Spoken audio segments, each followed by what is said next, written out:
The morning of the 5th day at the sanctuary, the vital day, that will determine whether or not Natsuki Subaru will break through this loop, opened with the worst possible news.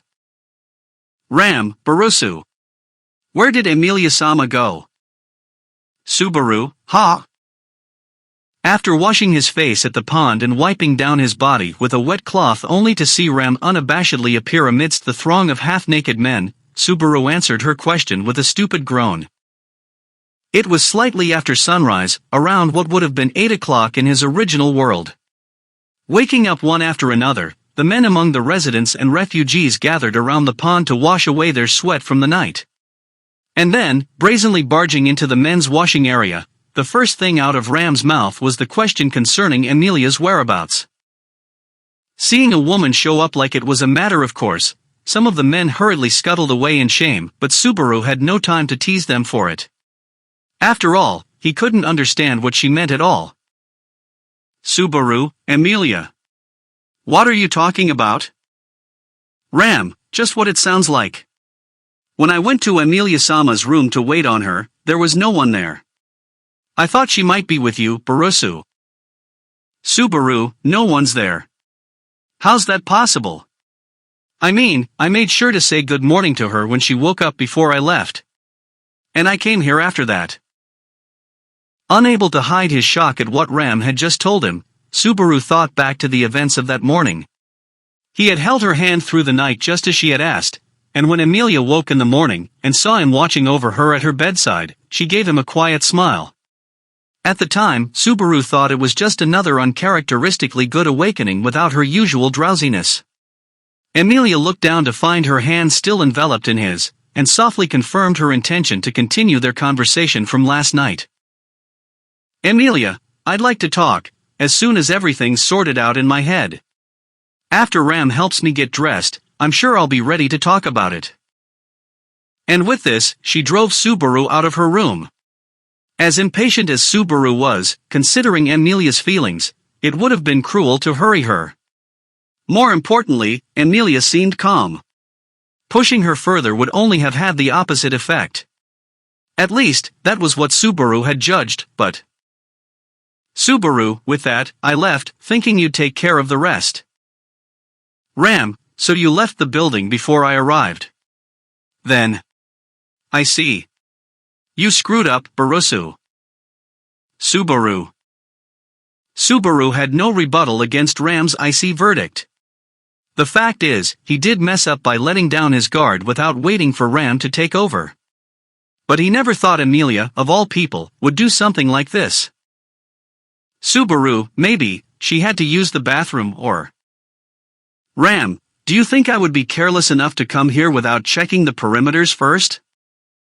Subaru, that's not what I was. But what else could it be? Ram, you really don't understand? Ram relentlessly pursued as Subaru's voice choked up. Her gaze was cold as usual, but for just an instant, that coldness seemed to have intensified. There was the same listlessness in her eyes as when she cast him that glance last night. Seeing the disappointment and dejection in her eyes, Subaru lowered his gaze. Subaru, you're saying Emilia ran away? Ram, what else could it be? Maybe the forces against the liberation of the sanctuary had been waiting for precisely this opportunity where neither of us is at Emilia-sama's side and finally got their chance this morning to make their move. But is that what you'd rather believe? Subaru, it's not impossible. Ram, if you actually want to cling to that, then you're more hopeless than I thought. Either way, that doesn't change the fact that Emilia-sama is missing. Regardless of the fact that she has no way of leaving the sanctuary, this is bad. Though her attitude was harsh, Ram still took care to lower her voice, so that no one would overhear them. She too recognized the need to keep Emilia's disappearance under wraps, lest it shines badly on Roswell's reputation. As such, she must have judged this to be a matter to be handled discreetly. Subaru, Emilia. Looking up, Subaru muttered that girl's name under his breath. As Ram pointed out, even if Emilia wanted to abandon everything and run away, there was no way she could leave the sanctuary's barrier as a half-elf. Emilia was still trapped in the sanctuary, and no matter how she tries to run, she couldn't get away. She wasn't so foolish that she'd fail to recognize that. But if she was feeling so cornered that she tried to flee anyway, then...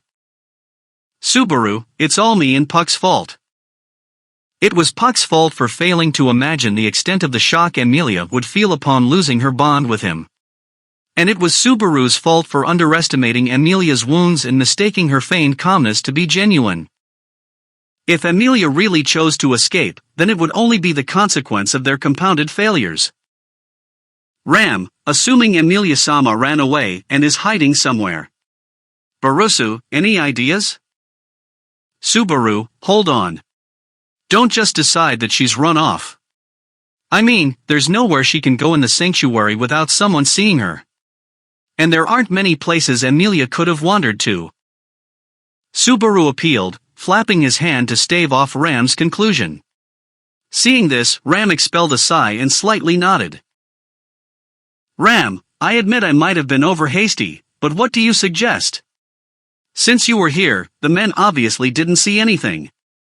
So we'll have to put our hopes on the off chance that one of the women in the cathedral spotted her? Subaru, the Arlem villagers will say something if they saw Emilia wandering around by herself. Worst case, one of the residents of the sanctuary might have seen her. We should try them first before jumping to any conclusions. Even while hurriedly brainstorming ideas, Subaru more or less understood that he was only delaying that conclusion. And though Ram was listening to his proposals, she was most likely thinking the same thing. Their only point of agreement was that it'd be bad if the news got around that Emilia intentionally went into hiding. But whether they were concerned for Emilia or for Roswell's sake was another story. Ram, if either of us can find her soon, we might just hang on by the skin of our necks. But it's best to keep the worst possibility in mind. You do understand, Barusu? Subaru, really rather not think about it though. Ram's reminder was also a warning for him not to avert his eyes from the worst-case scenario. If they fail to find Emilia before the trial, and her disappearance becomes common knowledge throughout the sanctuary, there would be no recovering from this. And so, they must do everything in their power before that happens. Subaru, if we ask around and still can't find her. Ram, then we'll have to exhaust all efforts to search through the forest. Subaru, that's not gonna be doable in 1 or 2 days. Lifting his head, Subaru looked to the forests surrounding the sanctuary and furrowed his brows. Although blocked off by the barrier, the sanctuary was still more than wide enough to hide one single person.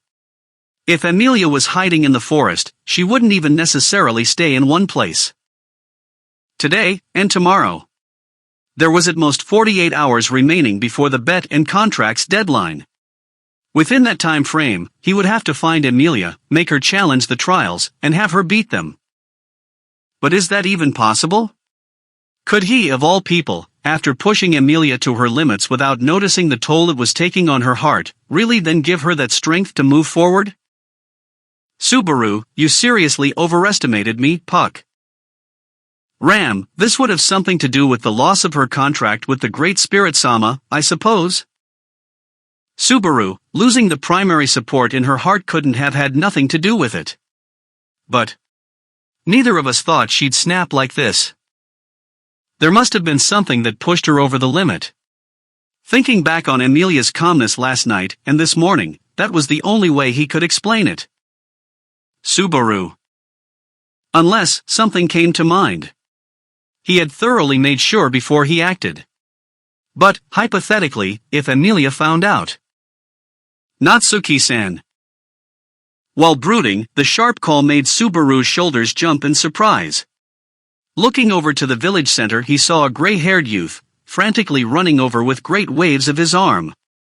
It was Otto, who hadn't joined them in the morning bath, but stayed behind with the villagers in the cathedral to help out with the breakfast preparations.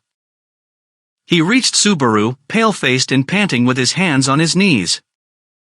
Otto, there are several things I need to report. Well, quite a lot more if I go into the details, but for now, 2 major things. There's good news and bad news. Subaru, that sounds important, but I have a question first. Did Amelia show up at the cathedral by any chance? Or was anyone talking about her? Otto? No, I haven't seen her this morning. I didn't hear anything at the cathedral either. Otto frowned at the apparently unrelated question that couldn't wait until after the news, while, hearing his obliging answer, both Subaru and Ram's faces darkened. Otto seemed to have sensed their unease, but judging that his report was more important. Otto, so, good news and bad news. Which one you want to hear first? Subaru, kinda hate having them bundled like that. But good news, I guess? When he hears bad news, he'd need time to think of countermeasures. With Amelia's disappearance, the situation was already the worst it could possibly get. He'd rather not get plunged into head-clutching despair by having more bad news piled on top of that. Receiving Subaru's decision, Otto crossed his arms with a nod. Otto, good news, then. I finished talking with the refugees as we discussed. They've made their preparations, and are ready to leave today anytime you want. I've asked them to stay alert so they can go as soon as you give the order. Subaru, I see. Sorry.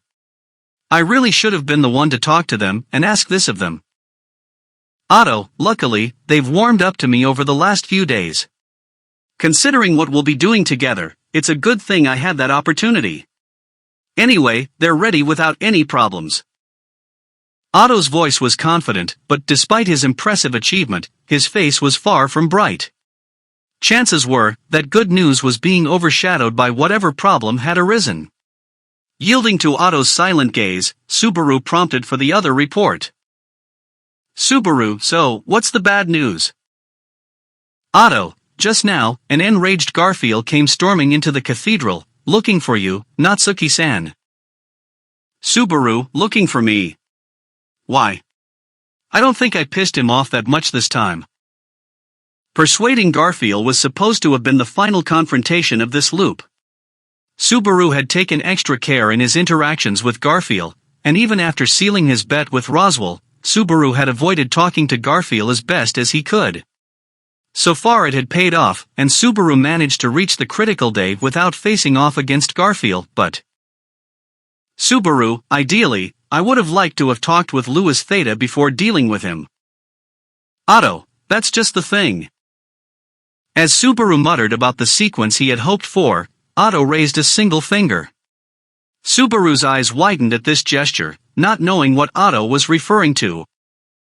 But seeing the question mark pop up over Subaru's head, Otto's face darkened as he said, Otto, that Louis-san had apparently gone missing this morning. Garfield's been searching all over the village, looking desperate. That's why he's looking for you, Natsuki-san.